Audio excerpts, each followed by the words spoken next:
For his secret war against the Jedi, Darth Sidious never looked afraid.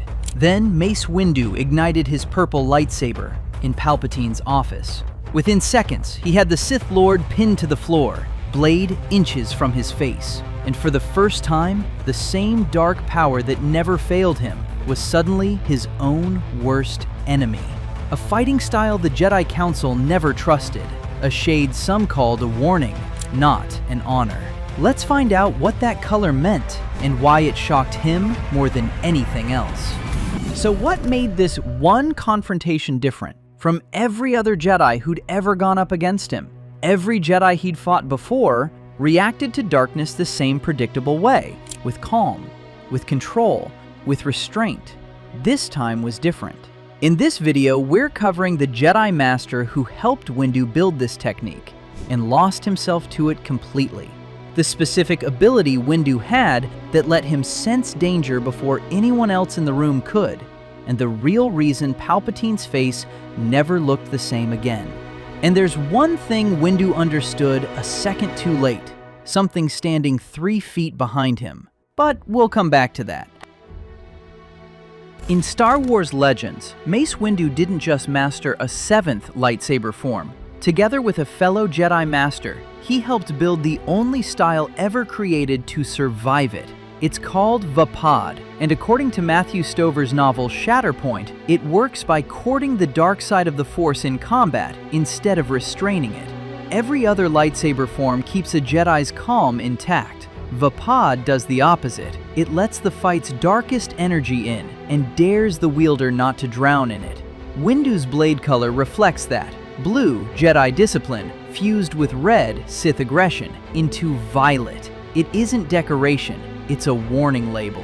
That's the fellow Jedi Master we mentioned earlier, the one who helped build this technique, then lost himself to it.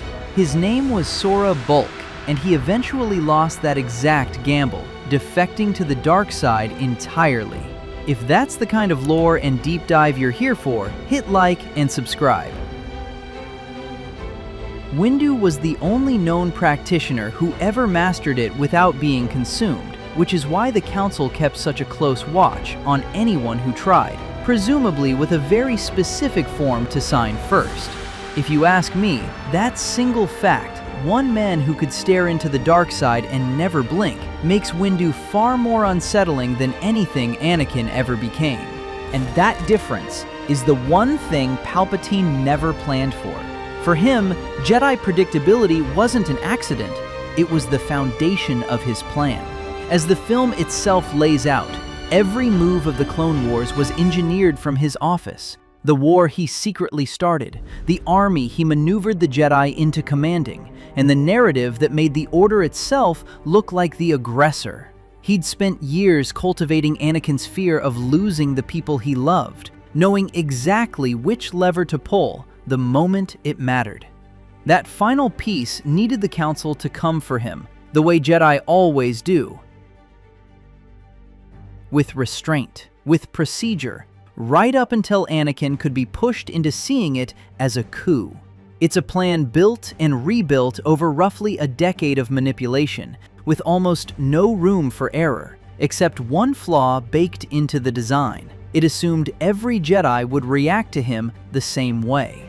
Windu didn't walk into that office to arrest a chancellor. He walked in already fighting the way Palpatine fights, meeting darkness with darkness instead of restraint.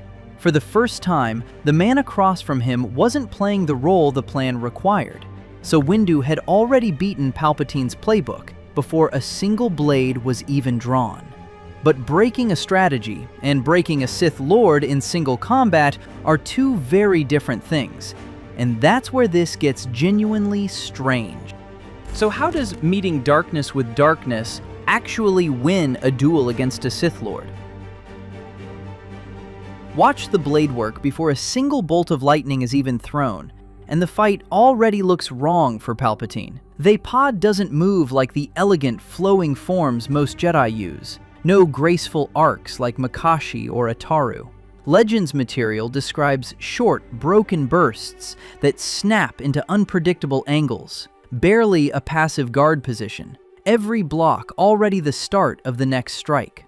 Anakin himself described it as fighting a sphere of purple fire, attacking from every angle at once, closer to a dozen blades than one. For the first time in the fight, Palpatine isn't dictating the pace, he's reacting to it. So he falls back on the one advantage he has left: raw Force lightning at full intensity, the move that had ended every duel he'd ever needed to win. Think of what happens next, less like a fighting style and more like a superconductor.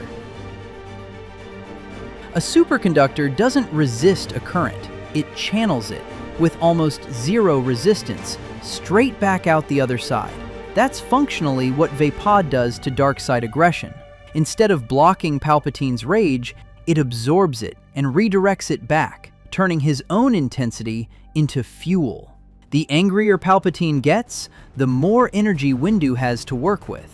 And somewhere in the middle of that exchange, Palpatine seems to realize it. Every fresh surge of lightning should be tipping the fight in his favor. Instead, each blast comes back at him hotter than the last. And for a Sith Lord who has never lost control, that's a new kind of terror. He isn't losing to Windu's lightsaber, he's losing to his own power. And using more of it won't help.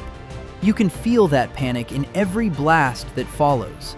A man throwing everything he has at a problem that only gets worse the harder he tries.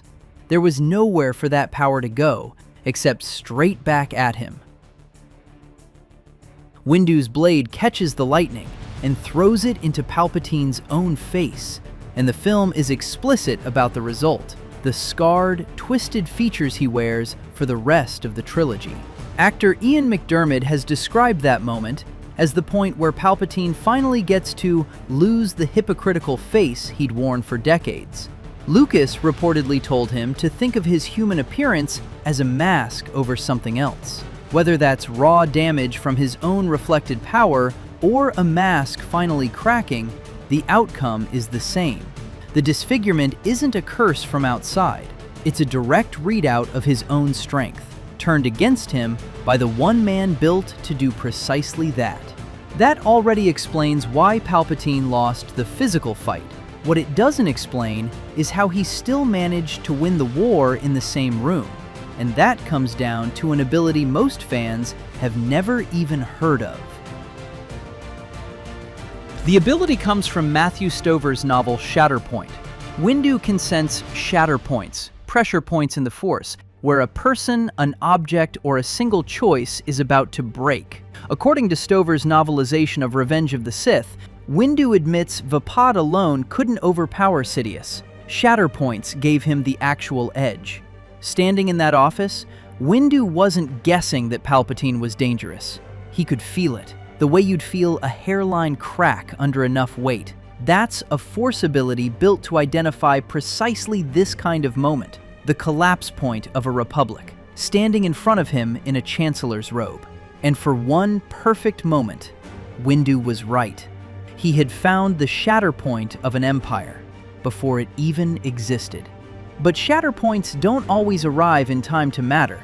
Remember the one detail we said we'd come back to, standing 3 feet behind Windu in that office? Here it is.